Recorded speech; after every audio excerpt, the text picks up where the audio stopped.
माल है तो मोहब्बत है ना। Money is not everything but everything needs money. घણા બહુ સધરના દીકરા થાય ને રૂપિયા હાથમાં મેલશે રામના નામ લેવાના ભાઈ। પૈસા હોય ને તઈ ખુરશીઓ ખાલી થાય બાકી વાતું થાય છે। Money is not everything but everything needs money. રૂપિયા પાછા સર્વસ્વ નથી એટલું યાદ રાખજો। વળી પાછા ક્યાંક સંબંધ જોવે છે પણ બધા હાકીમ જેવા સમજદાર મહેમાન છે મારે વાતું કરવી છે આયા।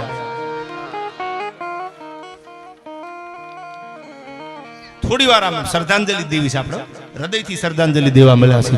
ખાલી વાતો કરવાના પડકારા એમની શ્રદ્ધાંજલિ આપી છે ભગતસિંહને યાદ। આયા બધા મેં આપને કીધું એમ નામી અનામી બધા ક્ષેત્રના મહેમાનો વડીલો છે। રાજ્યગુરુ ભગતસિંહ અને સુખદેવ 23 માર્ચ આજ ઈ દિવસ છે સાહેબ। શ્રદ્ધાંજલિ દેવાનું ટાણું છે મને વાત કરવા દો પેલી આયા।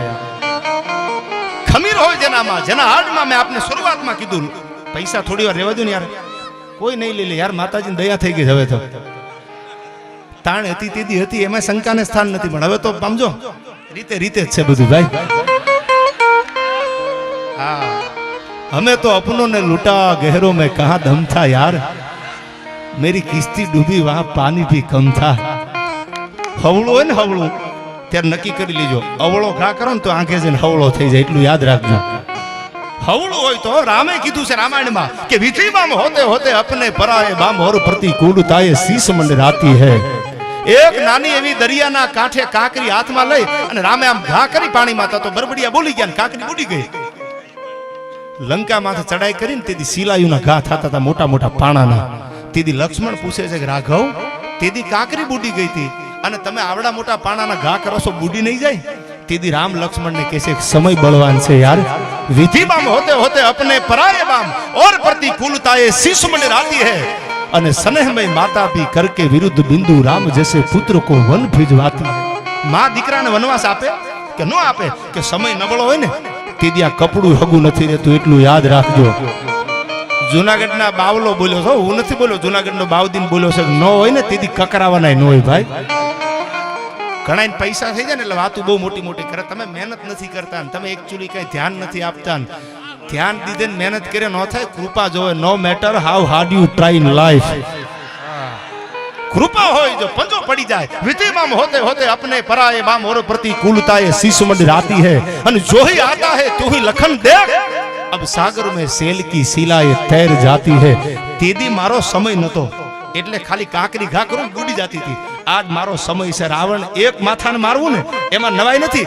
આજ સામે દો માથાળો રાવણ ઊભો છે અને મારો સમય હવળો છે પાણાના ઘા કરું ને તો પથ્થર તરવાના છે। સમય બળવાન છે સમય સમય બલવાન હે નહીં પુરુષ બલવાન। કાબે અર્જુન લૂટા યહી ધનુષ યહી બાણ। કુરુક્ષેત્રના મેદાનમાં જીતવા વાળો અર્જુન હતો ને તો કાબાએ લૂંટી લીધો હતો। એટલે બધાને કહું છું આમાં પૈસા વાળા હોય આમાં ગરીબ હોય ગરીબને મૂંઝાવું નહીં અને રૂપિયા વાળાને ઈગોય ન રાખો કે આ સમય કાયમ રહે। આ તો થર થર થર થર થર થર કરતો હાલ્યો જાય કોઈનો નથી રહ્યો ભાઈ। આ નિયમ છે ને કારણ કે હું જ્યારે સ્ટેજ ઉપર આવ્યો ને સાગરદાનભાઈ કીધું એમને બહુ સારી વાત કરી મારા તો પ્રિય છે સ્નેહી છે કે સિતારો છે।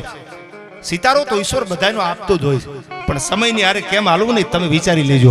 ઉગ્યો છે ને એને એક દી આથમવું પડે છે આ નક્કી છે મેં નક્કી કરી લીધું છે કે ખોટા વ્યામમાં જીવવું એથી દુનિયાને પ્રેમ કરી લ્યો ને સમય મળ્યો છે યાર પ્રેમ કરી લ્યો। આવે તારા ગજ હેઠા મેલી અને વજન મેલીને તું વરવા।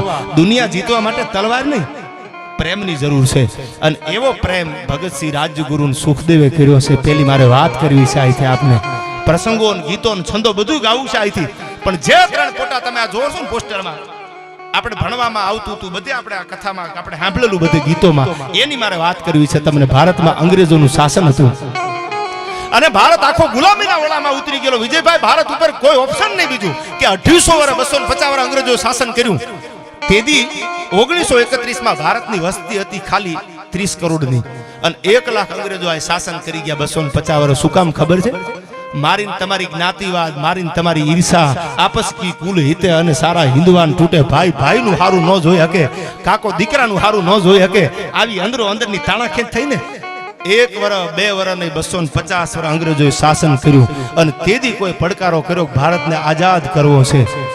તેદી ખાલી પોતાની નાની ઉંમર જ ભગતસિંહની હાવ નાની ઉંમર અને 15 વર્ષની ઉંમરમાંથી પોતાના ગામથી નીકળી અને કાનપુર જે ભગતસિંહ ભાગીને આવ્યા તેથી ભગતસિંહના ભાઈબંધ પૂછે છે, ભાઈબંધે આવા જ રાખજો, કાયમ કહું છું 12 વાગે ફોન કરો રાતે અને એમ કે ને લોકેશન સેન્ડ કરી દો, એના જ નંબર સેવ રાખજો. પછી તમે 12 વાગે ફોન કરો ને કે એકચ્યુઅલી મારી મોમને પૂછી લઉં. મોમને પૂછવા જાય તો રોડ માથે બોમ્બ કોકે ફોડી નો નાખ્યા હોય આપણા નામના. એ મોમ ને ડેડ ને પૂછવા વાળાના નંબર હોય ને તો ઉડાડી નાખજો, કાંઈ કામ નહીં કરે. ઘણા એમ કે અમારું ગ્રુપ બહુ મોટું, પણ જ્યારે ધીંગાણું થાય ને પાછું વળીને જો તો કાગડા ઉઠતા હોય. એમ નહીં, ખાલી 5 ભાઈબંધ હોય પણ મરદના ફાડિયા ભેળા રાખજો, કોઈ દી આપણને ભૂંડા ન લાગવા દે યાર. એ ચાહે ગરીબ હોય કે ચાહે અમીર હોય. અને જેથી અંધારાના ઓળા ઉતરેલા અને ભારતને ગુલામીના ઓળામાં હતો ને તેથી 15 વર્ષની ઉંમરમાં ભગતસિંહ ભાગી નીકળી ગયા, કાનપુર આવ્યા.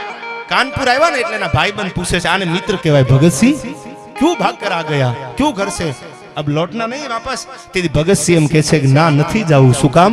કે હું 15 વર્ષની મારી ઉંમર છે, મારી જનેતા મારી માં એમ કહે છે, ભગત થોડી સાલ બાદ તમારી શાદી કરनी है ભગતસિંહ, તને પરણાવી દેવો છે તો હેઠો બેહી જા ને.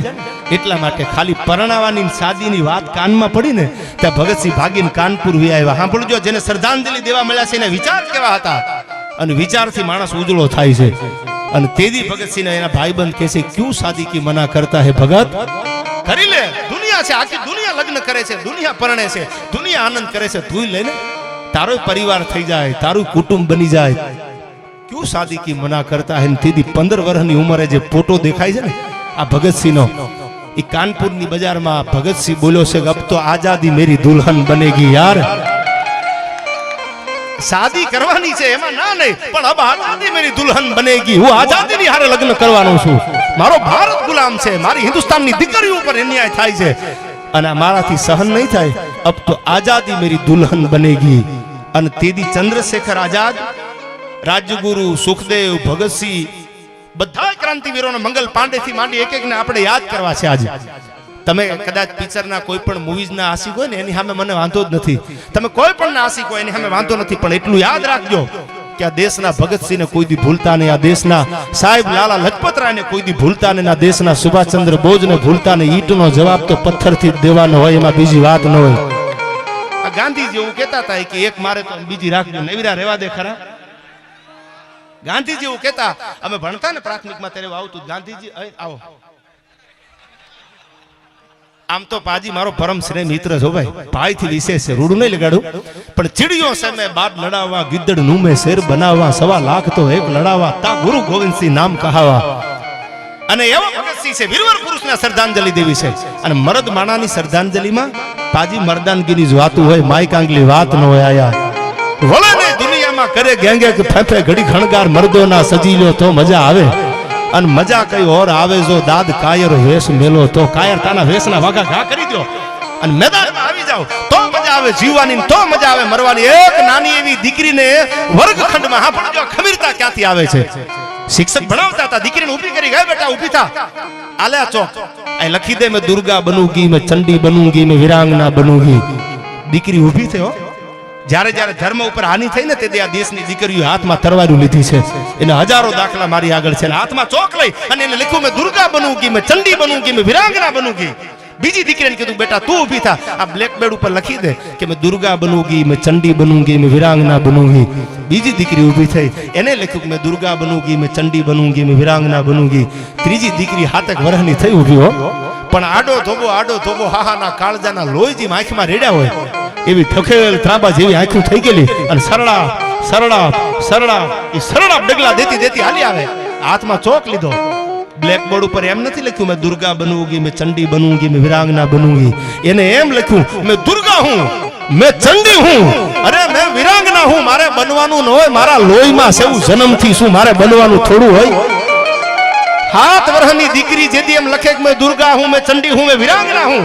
ઈ જેથી 30 વર્ષની 27 વર્ષની થઈ અને ઘોડાના પગડા માથે જેમ પગ મૂક્યા ત્યાં તો અંગ્રેજોની સલ્તનત આખી ધ્રુજવા મંડાણી. તો અને તેદી ગોરા બ્રિટિશરો પૂછતા હતા, કોણ હે? આ તો ઝાંસીની રાણી લક્ષ્મીબાઈ છે. મૂળ